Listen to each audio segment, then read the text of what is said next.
कह दिए, उसी पल उसी घड़ी पर बोले। भगवान विष्णु कहते हैं, सुनो ब्रह्मदेव, अगर आप जानना चाहते हो कि उत्पत्ति का केंद्र बिंदु शिव है, और तो शिव है कैसा, तो चलो आप क्या चाहते हो। तो भगवान ब्रह्मा जी कहते हैं, मुझे केवल आपके पिता को देखना है, केवल आपके पिता को मुझे जानना है, और कुछ भी।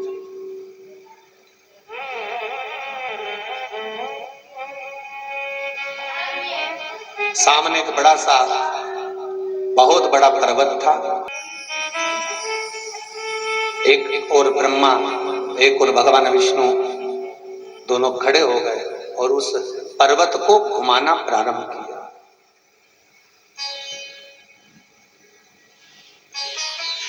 उस पर्वत को घुमा रहे हैं,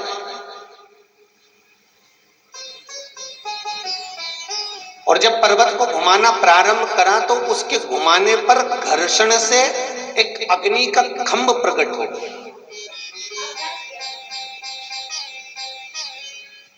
देखो, किसी कुम्हार के यहाँ जाना कभी आप, और कुम्हार के यहाँ पर वो चकला जो चलता है ऐसा पहिए पर वो घुमाता है, मिट्टी के ऊपर हाथ रख लेता है, और उसको जब घुमाना प्रारंभ करता है तो उस पे एक लिंगायत आकृति प्रकट हो जाती है, एक लिंगायत आकृति वहां सम्मुख में आ जाती है।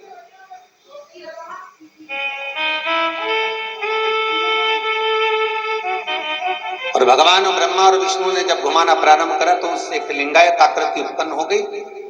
सबसे प्रथम शिवलिंग ब्रह्मा और विष्णु ने प्रकट कर लिया, सबसे पहला शिवलिंग, जो उत्तराखंड की भूमि पर आज भी विराजमान है महाराज।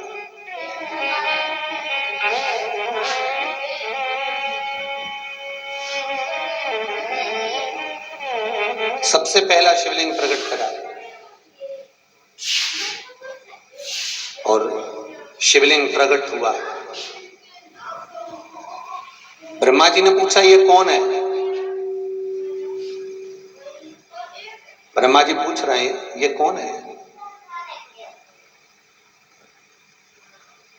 भगवान नारायण कहते हैं, यही तो मेरे पिता हैं,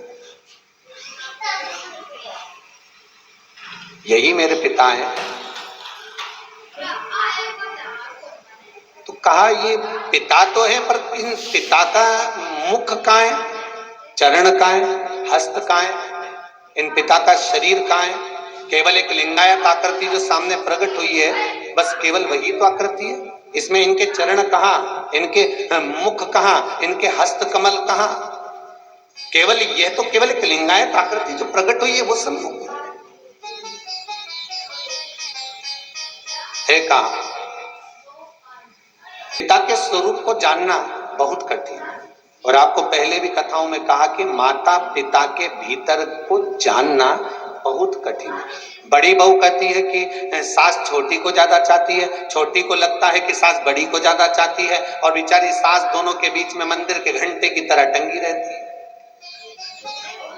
बड़े बेटे को लगता है कि पिता छोटे बेटे को ज्यादा चाहता है, और छोटे बेटे को लगता है कि पिता बड़े बेटे को ज्यादा चाहता है, और पिता बेचारा मंदिर के घंटे की तरह बीच में टंगा हुआ है। पर किसी माँ से पूछा जाए